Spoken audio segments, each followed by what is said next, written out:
Ajuda diária, leitura da Bíblia Sagrada, livro de Marcos, capítulo 6. A incredulidade dos nazarenos. E partindo dali, chegou à sua pátria, os seus discípulos o seguiram. E chegando o sábado, começou a ensinar na sinagoga, e muitos ouvindo se admiravam, dizendo: de onde lhe vêm essas coisas? E que sabedoria é essa que lhe foi dada? E como se fazem tais maravilhas por suas mãos? Não é este o carpinteiro, filho de Maria, irmão de Tiago, de José, de Judas e de Simão? E não estão aqui conosco as suas irmãs? E escandalizavam-se nele. E Jesus lhe dizia: não há profeta sem honra senão na sua pátria, entre seus parentes na sua casa. E não podia fazer ali obras maravilhosas somente por alguns enfermos, impondo-lhe as mãos. E estava admirado da incredulidade deles, e percorreu as aldeias vizinhas, ensinando. Chamou a si os 12 e começou a enviá-los dois a dois, e deu-lhe poder sobre o espírito imundo. E ordenou-lhes que nada tomasse para o caminho, senão somente um bordão, nem alforje, nem pão, nem dinheiro, nem cinto, mas que calçasse alpacas e que não vestisse duas túnicas. E dizia-lhes: na casa em que entrardes, ficai nela até partires dali. E tanto quanto vós não receberem, nem vos ouvirem, saindo dali sacude o pó que estiver debaixo dos vossos pés, em testemunho contra eles. Em verdade vos digo, não haverá mais, em verdade vos digo que haverá mais tolerância no dia do juízo para Sodoma e Gomorra do que para aquelas cidades. E saindo eles, pregavam para que se arrependesse. Expulsavam muitos demônios, ungiam muitos enfermos com óleos, curavam.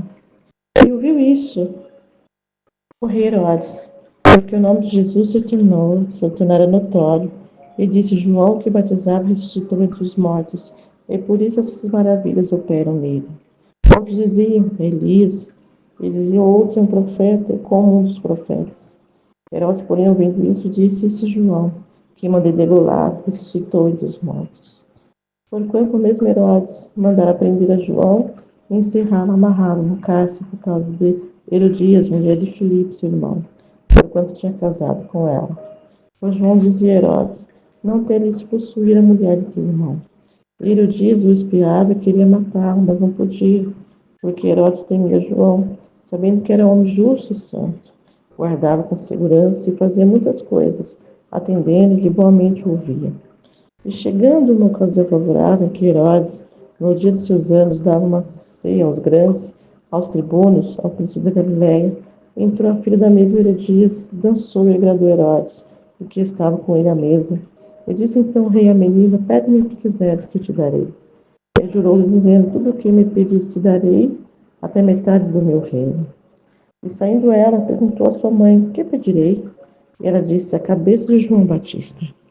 E entrando logo, apressadamente, pediu ao rei, dizendo: quero que imediatamente me des num prato a cabeça de João Batista. E o rei entristeceu muito. Todavia, por causa do juramento dos que estavam com ele à mesa, não lhe quis negar. E enviando logo o rei, o executor, mandou que ele trouxesse ali a cabeça de João. E ele foi e degolou na prisão. E trouxe a cabeça num prato e deu à menina, e a menina deu à sua mãe. Os seus discípulos, tendo ouvido isso, foram, tomaram seu corpo e o puseram no sepulcro. E os apóstolos ajuntaram-se a Jesus e contaram-lhe tudo o que tinha feito e como se tinha ensinado.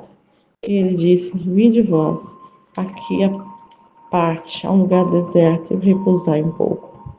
Porque havia muitos que iam e vinham e não tinham tempo para comer. E foram sós num barco para um lugar deserto. A multidão viu-os partirem e muitos o conheceram. Então correram para lá a pé. De todas as cidades eles chegaram primeiro do que eles e aproximavam-se deles. E Jesus saiu e viu uma grande multidão.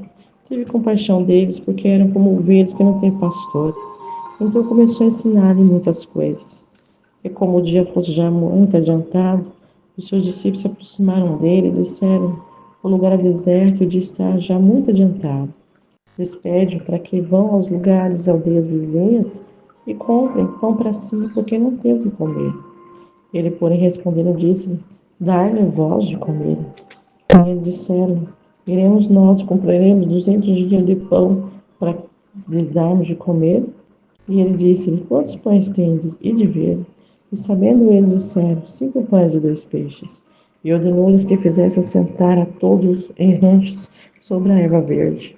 Assentaram repartido de 100 em 100, 50 e 50. E tomando ele 5 pães e 2 peixes, levantou os olhos aos céus, abençoou e partiu os pães, e deu aos seus discípulos para que pusessem diante dele, e repartiu os 2 peixes por todos. E todos começaram a ficar fartos. Levantaram 12 cestas cheias de pedaços de pães e de peixe. E os que comeram pães eram quase 5.000 homens. E logo abriu os seus discípulos a subir, obrigou os seus discípulos a subir para o barco e passar adiante para o outro lado, a Betsaida, enquanto despedia a multidão. E tendo despedido, foi ao monte orar. Sobrevindo a tarde, estava o barco no meio do mar e ele sozinho em terra. E vendo que se fadigava a remar, por causa que o vento lhes era contrário, perto da quarta vigília da noite, aproximou-se deles andando sobre o mar e queria passar adiante. Mas quando eles ouviram andar sobre o mar, cuidado que era um fantasma e deram grandes gritos, porque todos viam e perturbaram-se. Mas logo falou com eles e disse: Tende bom ânimo, sou eu, não temais. E subiu para o barco, para estar com eles, e o vento se aquietou. E entre si ficaram muito assombrados e maravilhados, pois não tinha compreendido o milagre dos pães, antes o seu coração estava endurecido. E quando já estavam do outro lado, dirigiram-se à terra de Genezaré, e ali atracaram. Saindo eles do barco, logo o conheceram, e correndo toda a terra ao redor, começaram a trazer em leitos, aonde quer que sair, sabia que ele estava, os que se achavam enfermos, e onde quer que entrava, em cidades, aldeias, campos, apresentava os enfermos nas praças, rogava-lhe que os deixasse tocar, ao menos na hora de sua roupa, assim todos que ele tocava, saravam.